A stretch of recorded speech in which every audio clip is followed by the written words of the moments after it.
Bonjour à tous et bienvenue sur la chaîne Fan de Z. Nouvelle vidéo cette semaine dans laquelle on va faire une FAQ. Je vais répondre à toutes vos questions sans filtre. On se retrouve juste après l'intro.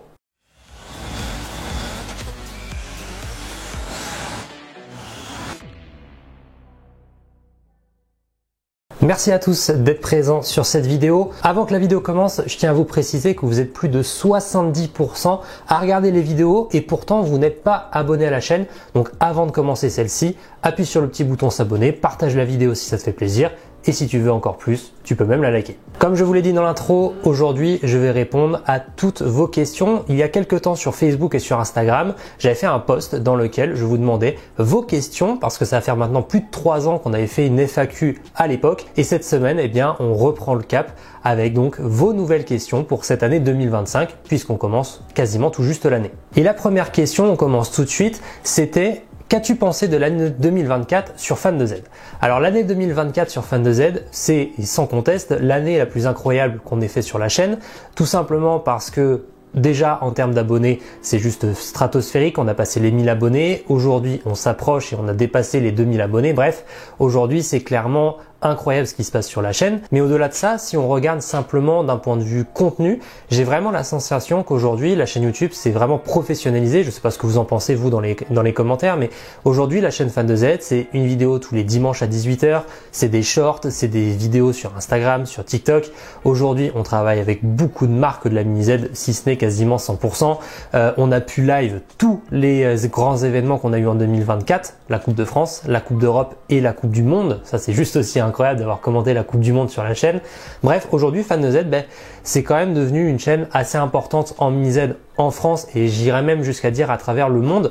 Et c'est vrai que du coup l'année 2024 ça a été mon année préférée en tout cas sur YouTube parce que au-delà du nombre d'abonnés et des vues, parce que forcément vous êtes de plus en plus à regarder les vidéos, je trouve qu'aussi le contenu me plaît de plus en plus avec toutes ces petites collaborations avec les marques, de vous présenter des châssis et j'ai aussi la sensation bien que ça vous plaît, donc ça c'est aussi le principal quand je tourne une vidéo. Deuxième question, et vous avez été 3-4 à me la poser, tu fais quoi dans la vie? Parce qu'effectivement, et je pense que vous en vous doutez, Fan de Z ce n'est pas du tout mon métier, c'est ma petite passion du week-end, mais effectivement je ne suis pas youtubeur à plein temps. Dans la vie de tous les jours, eh bien je suis vendeur automobile en alternance, donc je fais une partie à l'école et une autre partie je suis donc vendeur auto chez Mercedes à Niort. Ensuite, troisième question, et vous avez été également plusieurs à me poser bien cette question, est-ce que j'ai des projets pour Fan de Z? Alors j'imagine que quand vous parlez de projets, c'est peut-être pas forcément des projets de vidéo, mais vraiment de quelque chose d'assez global. Pour être très sincère avec vous, à l'heure actuelle, j'ai pas forcément de projet avec Fan de Z. Ça va un petit peu avec la question qui était juste avant de mon emploi du temps. C'est vrai qu'aujourd'hui, et c'est d'ailleurs une annonce que je vais vous faire dans cette vidéo, aujourd'hui j'ai de plus en plus de mal entre guillemets à gérer un petit peu tout, le professionnel, le personnel et du coup Fan de Z. Donc du coup l'annonce que je vous fais dans cette vidéo, c'est qu'effectivement le rythme des vidéos va donc baisser, du moins pour cette première partie d'année, voire même pour cette année 2025. On va arrêter les vidéos une par semaine, on va passer à une toutes les 2 semaines. Effectivement, là aujourd'hui, ça commence à devenir très compliqué de pouvoir tout gérer, que ce soit la vie pro, la vie perso, et donc du coup Fan de Z. Donc on va redescendre le rythme des vidéos avec toujours donc une vidéo toutes les 2 semaines. C'est pas pour autant que la qualité des vidéos va descendre, bien au contraire. Et bien disons que voilà, la chaîne Fan de Z va un petit peu diminuer en termes de vidéos. En revanche, pour ce qui est des shorts, des contenus Instagram et des contenus TikTok, on reste sur exactement la même cadence que ce qu'on a aujourd'hui. Mais en tout cas, voilà, sur les vidéos, effectivement, à partir de celle-ci, eh bien, on va redescendre la cadence à une vidéo toutes les 2 semaines, ce qui fait globalement 2 vidéos par mois, parce que ça va être plus simple pour moi de gérer, parce que quand il y a une vidéo, eh bien, effectivement, il y a l'idée, le faire, le montage et le post, et entre les deux, bien, c'est un temps qui est monstrueux. Donc voilà, d'un point de vue organisation, et du moins pour cette première partie d'année 2025, on verra si ça continue comme ça, mais pour cette première partie 2025, on va descendre le rythme des vidéos à 2 par semaine. Donc les projets pour Fan de Z, le but ça va être de rendre les vidéos encore plus professionnalisantes. Là je viens d'acheter encore une fois pas mal de matériel, vous allez voir, l'objectif ça va être de tourner la chaîne Fan de Z un peu plus différemment, mais en tout cas pour la partie qui vous intéresse, effectivement il y aura un peu moins de vidéos parce que, eh bien, il faut que j'arrive à gérer un petit peu mon emploi du temps et ça, vous en doutez, j'imagine. Quatrième question et finalement, elle va aussi avec celle qui était juste avant. Est-ce que tu comptes continuer les vidéos uniquement et seulement sur la Mini Z? Alors, vous avez raison parce que effectivement, sur les 6 derniers mois, 6-7 derniers mois, il y a eu d'autres thèmes qui sont apparus sur la chaîne Fan de Z. On a eu les contenus mini Z, ça c'est sûr. On a eu également des contenus sur des échelles un petit peu plus grosses. On a eu les 1/8 il n'y a pas si longtemps que ça. À l'époque, il y avait eu pas mal aussi sur les 1/10. Enfin bref, il y a eu plusieurs grosses échelles et vous avez eu aussi quelques vidéos sur de l'échelle 1. Je vais être très sincère avec vous. Vous le savez pour la plupart, effectivement, la passion avant tout, avant même la Mini Z, ce qui m'anime du moins dans la vie de tous les jours, et ça se voit avec le métier que je fais aujourd'hui, c'est vraiment la voiture à l'échelle 1. Et je vais être très honnête avec vous, l'objectif final avec Fan de Z en tout cas, c'est d'avoir une chaîne YouTube qui présenterait des voitures à l'échelle 1. Alors effectivement, c'est un petit peu différent de ce qu'on a l'habitude aujourd'hui avec Fan de Z qui est associé à la Mini Z, mais l'objectif, ça va être de tourner de plus en plus la chaîne, en tout cas une partie modélisme et une partie à l'échelle 1. Pour du moins cette année 2025, c'est un petit peu ce que je vais tenter. Donc dites-moi en commentaire ce que vous en pensez. Est-ce que vous préféreriez qu'il y ait une deuxième chaîne YouTube qui s'ouvre, qui s'appellerait, je ne sais pas, Fan de voiture, ou aussi au contraire, vous préférez que tout soit sur la même. Mais voilà, en tout cas, l'objectif cette année, ça va être de tester un petit peu ça. J'ai acheté pas mal de matériel pour vous permettre de faire des essais de voitures. L'avantage, c'est qu'avec mon métier, je vais pas avoir de soucis à vous présenter des voitures et pas forcément que des Mercedes. Je pourrais vous montrer bien d'autres choses et il y en a d'ailleurs qui sont en projet. Donc voilà, l'objectif, ça va être de tourner la chaîne un petit peu plus large que de la Mini Z, toujours en restant un petit peu aussi sur le modélisme. Ça c'est forcément et c'est obligé. Ça fait partie de ma passion et je profite aussi forcément de l'année 2025 qui est très calme et assez monotone en 2025 en Mini Z, pour justement orienter le contenu sur des choses un petit peu différentes. Mais vous inquiétez pas, on continue le contenu sur la Mini Z. Dès qu'il y a une marque qui sort quelque chose, vous inquiétez pas, on est dans leur message privé puis on leur envoie un petit message. Cinquième question, et étonnamment, vous avez été beaucoup à me la poser en message privé. Est-ce que je gagne beaucoup d'argent avec Fan de Z? Alors je vous rassure, je suis très loin de vivre de Fan de Z. Maintenant, pour être dans la totale transparence, aujourd'hui, oui, effectivement, eh bien, j'ai des petits revenus grâce à YouTube. Alors, ces petits revenus, ils sont au nombre de 3. Vous avez d'un côté les tenues Fan de Z que vous pouvez acheter sur le site Stickigo. Alors, vous avez vu le prix des t-shirts et des sweats. Autrement dit, je ne gagne quasiment rien parce que justement, l'objectif de ces tenues, et ça avait été le cas, c'était la discussion qu'on avait eue avec Stickigo. L'objectif, c'était de faire des tenues à moindre coût pour vous permettre d'acheter des tenues Fan de Z sans que ça vous ruine énormément. Donc effectivement, il y a une petite partie des revenus qui vient des t-shirts, même si ça reste très minime. D'ailleurs, sur le site, il n'y a pas que des t-shirts. Si vous le souhaitez, il y a des sweats, il y a des tapis, il y a des banderoles. Enfin bref, il y a pas mal d'achats que vous pouvez faire sur ce site. Et en même temps, à partir de 50 € de commande, vous avez les frais de port gratuits. Donc n'hésitez pas à aller faire un tour si ça vous intéresse. En deuxième partie des revenus, et finalement elle va avec la troisième, eh bien c'est les revenus de YouTube directement, les vidéos que vous regardez et ceux qui payent, et vous en êtes plusieurs d'ailleurs, à payer pour financer la chaîne Fan de Z. En fait, sur YouTube, dès le moment que vous regardez une pub sur une de mes vidéos, effectivement, je gagne un petit peu d'argent. Alors, on parle de centimes, on n'est même pas en euros, on parle de centimes sur les vidéos. Donc, vous inquiétez pas, je suis loin de me garnir sur votre dos sur les vidéos YouTube. Je vous rassure, on en est très loin. Ça ne permet même pas de financer un châssis de Mini Z, pour vous dire.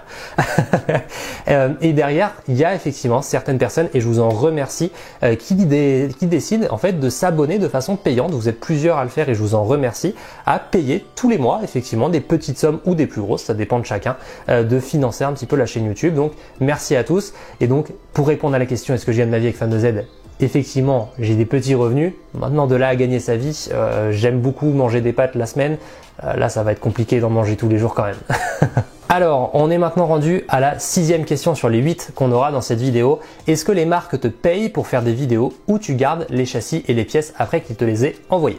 Alors ça, c'est une très bonne question parce que vous êtes plusieurs à me la poser aussi. Eh bien, j'ai envie de dire que ça dépend. Ça dépend des marques. Effectivement, cette année, en 2024 et 2025, on a travaillé avec pas mal de marques. Je pense à Kyosho, je pense à RTRC, je pense à Stickigo, du coup, avec les XVR. Il y a plusieurs marques que je dois oublier. Il y a eu PN qui nous avait envoyé hors carreau. Enfin bref, peu importe. Effectivement, on a travaillé avec beaucoup de marques de mini Z.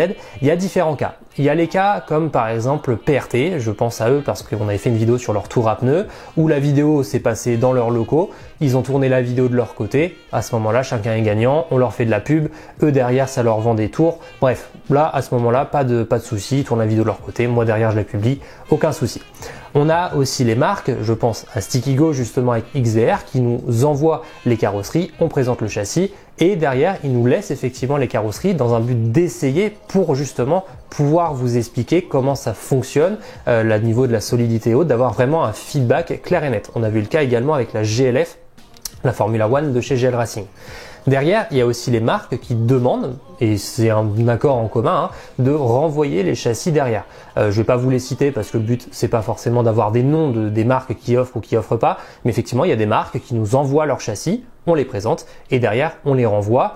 Et puis, il y a aussi ceux qui ne sont pas des marques, mais qui ont l'équivalent d'un magasin dans leur maison, comme Fabrice, qui nous envoie du coup ses châssis et derrière, bien entendu, je ne garde pas les châssis de Fabrice, je lui renvoie. Donc voilà, il y a plusieurs systèmes, mais en tout cas, il n'y a jamais eu d'histoire de marque qui paye pour faire des vidéos. Pas du tout, au contraire. En fait, l'objectif des vidéos sur Fan de Z, quand on propose aux marques d'en faire et quand les marques nous demandent d'en faire, l'objectif c'est que chacun y soit gagnant. Nous, ça nous fait une vidéo qui en général fonctionne parce que si c'est un dernier châssis à présenter, forcément vous êtes au rendez-vous pour la regarder. Donc nous, à ce moment-là, Fan de Z, on est gagnant parce que ça fait de la visibilité, etc. Et dans un second temps, pour la marque, c'est du pain béni parce que quand une marque fait une publication en disant « Regardez mon châssis comme il est génial », bon, en même temps, la marque, elle va pas dire que son châssis, c'est de la merde. En revanche, quand c'est Fan de Z qui dit le châssis est top, c'est différent, c'est une autre façon de communiquer. Donc en fait, c'est un commun accord qu'on a avec un petit peu toutes les marques de se faire du cadeau-cadeau. Chacun fait sa petite vidéo, on leur offre une vidéo sur la chaîne Fan de Z. En échange, nous, ça nous fait une vidéo sur un des derniers châssis, donc une vidéo qui risque de fonctionner.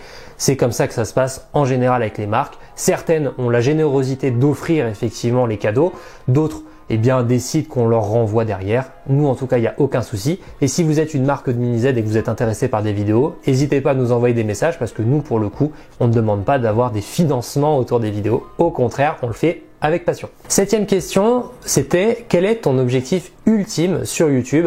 Alors, pour être très sincère, mon objectif ultime à l'époque, c'était d'avoir 1000 abonnés. Aujourd'hui, on est à 2000. Bon, effectivement, on a largement explosé ce rêve. En fait, l'objectif avec Fan de Z, et ça répond un petit peu à la question qu'on avait eue tout à l'heure, c'est de continuer à m'amuser, de pas me forcer à faire des vidéos, ce qui était pas forcément devenu le cas, mais disons qu'avec une vidéo toutes les semaines, ça commençait à devenir un petit peu compliqué. Donc là, on va redescendre un petit peu le rythme à une vidéo toutes les 2 semaines pour vraiment que je me refocalise sur des contenus un petit peu plus pro et surtout avec des contenus qui vous plaisent encore plus, même si, et je peux vous assurer que toutes les vidéos qui sont sorties sur les 6 derniers mois, elles ont toutes fonctionné. Donc ça, un grand merci à tous. Mais voilà, l'objectif, ça va être quand même de se focaliser encore plus sur des vidéos pro. Et puis voilà, mon objectif ultime, c'est de continuer de kiffer sur YouTube, de continuer de vous faire kiffer parce que c'est quand même l'objectif. Et c'est vrai que voilà, je peux pas vous mentir, moi quand même l'objectif ça va être de vous présenter des voitures à l'échelle 1, de vous présenter ce que je fais finalement la semaine quand je vais au travail. Donc voilà, ça va être un petit peu l'objectif cette année. On va tester ça. Ça se trouve, ça va pas du tout vous plaire. À ce moment-là, on reviendra sur de la mini Z. Mais c'est vrai que si on doit parler d'objectif ultime sur Fan de Z, effectivement, l'objectif, ce serait quand même de présenter des voitures à l'échelle 1 de façon un peu plus régulière que ce qu'on fait déjà aujourd'hui. Et 8e et dernière question. Et avant ça, je tiens énormément à vous remercier pour toutes celles et ceux qui ont envoyé des questions. Là, j'ai fait un tri de 8 questions, mais je peux vous assurer que sinon on aurait fait une vidéo de 3/4 d'heure tellement vous avez été nombreux à envoyer des questions en message privé. Et je vous remercie d'avoir joué le jeu d'ailleurs sur cette vidéo. Merci à tous également d'avoir été sur cette vidéo. N'oubliez pas de la liker et de la partager. Et donc justement, cette 8e et dernière question, une vidéo, ça te prend combien de temps du tournage jusqu'au post? Alors effectivement, tu dis du tournage jusqu'au post, il y a même une petite étape avant, c'est de trouver l'idée de la vidéo. Ça peut prendre plus ou moins de temps parce qu'effectivement, s'il y a des châssis qui sortent, en général l'idée est assez vite trouvée, mais quand il n'y a rien qui sort, ce qui est un petit peu le cas malheureusement en ce moment, faut toujours innover. Donc ça déjà, c'est une partie qui prend pas mal de temps. Ensuite, il y a le tournage. Alors des tournages comme cette vidéo, effectivement, ça va me prendre une demi-heure, 1 heure. Il y a certaines vidéos où c'est un petit peu plus. Les interviews, forcément, ça va être un petit peu plus long parce qu'il faut préparer les endroits dans lesquels on tourne, il faut préparer les caméras, il faut préparer un petit peu tout ça. Il y a des vidéos où forcément le tournage est plus simple que d'autres, ça c'est tout à fait logique. Maintenant, globalement, un tournage, on est entre une demi-heure et 3 heures. Globalement, c'est à peu près ça. à peu près. Là par exemple si on prenait les vidéos sur RTRC quand on avait présenté la RTRTB, je crois qu'on était globalement sur 1 heure, 2 heures peut-être par tournage. Donc voilà, globalement on va dire que ça va de 1 demi-heure jusqu'à 2-3 heures. Ensuite, il y a la partie du montage. Et là, forcément, plus la vidéo a été longue à tourner, plus en général, au montage, je vais y passer du temps. Une vidéo comme celle-ci, le montage, je vais y passer, je pense, 2 petites heures. Je suis loin d'être un expert, c'est pour ça que je passe autant de temps. En revanche, les vidéos qui vont être un petit peu plus longues, où du coup il y a plusieurs caméras, où du coup il y a plusieurs entrées de micro, etc. On va être facilement sur 5, 6, 7, 8 heures de montage. À ça, vous y ajoutez la miniature, vous savez, la petite photo sur laquelle vous cliquez avant de voir la vidéo, celle qui vous donne envie de cliquer dessus. Ça c'est pareil, ça peut facilement prendre 1 heure si on veut faire vraiment un truc qui est cool. Et puis derrière, après, il y a la publication. Donc en gros, si on additionne un peu tout, une vidéo, c'est à peu près 10 heures. Si on fait vraiment une moyenne assez globale, c'est à peu près 10 heures. Donc toutes les vidéos que vous avez par semaine, c'est 10 heures de préparation. Donc vous imaginez, et c'est la raison pour laquelle on passe de une vidéo à 2 toutes les 2 semaines, c'est parce que forcément 10 heures toutes les semaines, toute l'année, effectivement, il y a un moment où il faut aussi que je puisse un petit peu dormir. Donc c'est pour ça qu'on va repasser à 2 vidéos toutes les 2 semaines parce que il y a un moment où il faut aussi que je puisse trouver un petit peu de temps pour moi. Donc voilà, la raison pour laquelle effectivement les vidéos prennent un petit peu moins de place sur Fan2Z cette année et qu'on va faire du coup 2 vidéos toutes les 2 semaines. Je vous remercie du coup d'avoir été présent sur cette vidéo. Je vous donne donc pas rendez-vous dimanche prochain à 18 h, mais dans 2 semaines à 18 h. Et je vous dis à très bientôt. C'était Antoine. Bye bye.